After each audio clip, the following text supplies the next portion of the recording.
Relato A Vidência da Mãe de Santo. Autor Pablo de Salamanca.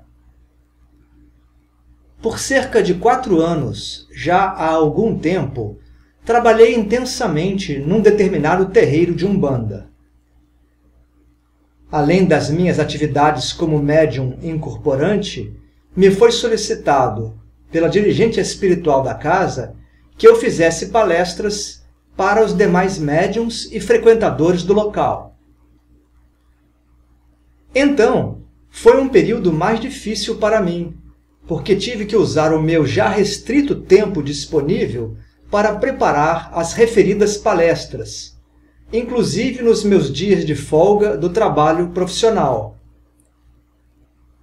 Entretanto, foi um desafio positivo que cumpri por cerca de 1 ano. As palestras tinham temas variados. Alguns eram de minha livre escolha, enquanto outros eram a pedido da própria Mãe de Santo, no intuito de agregar conhecimentos para o corpo mediúnico da instituição. A dirigente tinha uma boa clarividência e, volta e meia, falava para alguns integrantes do centro sobre as suas visões. Esta sua condição mediúnica acabou funcionando naturalmente durante as minhas palestras. Todavia, ela sempre foi uma pessoa discreta no geral e, comigo, não era diferente.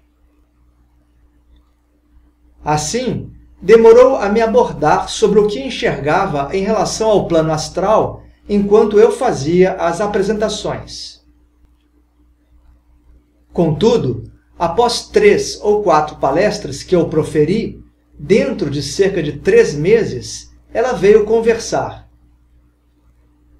A dirigente me revelou que, sempre durante a prece que eu fazia, logo antes da apresentação programada, apareciam 3 entidades para dar suporte energético e inspiração. Ela chegou mesmo a desenhar os espíritos e me mostrou. O conjunto de protetores eram constituídos por 2 figuras masculinas e uma feminina. Ela me perguntou se eu os conhecia ou já os tinha visto. Olhei bem para os desenhos, que eram bem realizados, mas disse a ela que não tinha memória daqueles seres. Entretanto, um dos homens desenhados me chamou mais a atenção porque usava um chapéu negro. Comentei algo sobre ele e a Mãe de Santo passou a explicar que toda a roupa dele era escura, porque se mostrava como um judeu ortodoxo. Bem, isto estabeleceu um alerta na minha mente. Achei muito interessante aquela informação, porque eu estava, exatamente naquele período, lendo um livro sobre Kabbalah, escrito por um rabino judeu. Ninguém naquele terreiro sabia disso. Como sou um espiritualista universalista, leio sobre todas as religiões. Provavelmente, dentro da minha egrégora, está este espírito amigo da corrente judaica. Ele deve ter me inspirado, naquela época, a ler sobre Kabbalah. Além da literatura citada, assisti também, no mesmo período, a muitos vídeos sobre o tema na internet.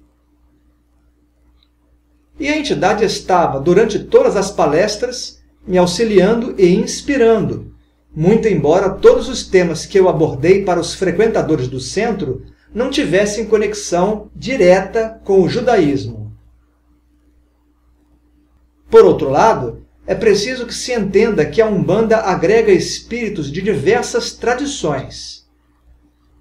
Por exemplo, dentro da chamada Linha do Oriente, há entidades das mais variadas origens.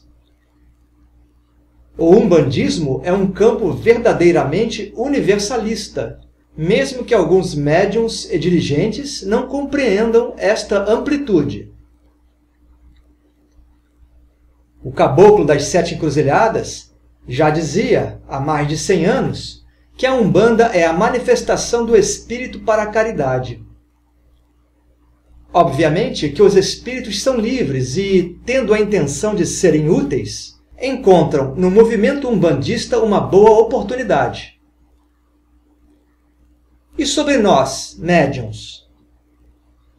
Quantas vidas tivemos em diversas civilizações ou culturas?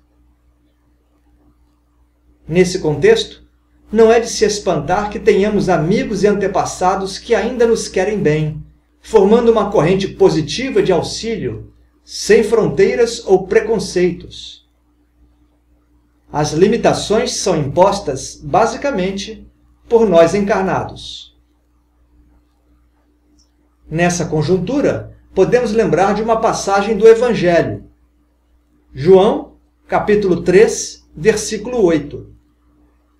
O vento sopra onde quer, e ouves a tua voz, mas não sabe de onde vem, nem para onde vai. Assim é todo aquele que é nascido do Espírito. Um abraço a todos e salve Umbanda!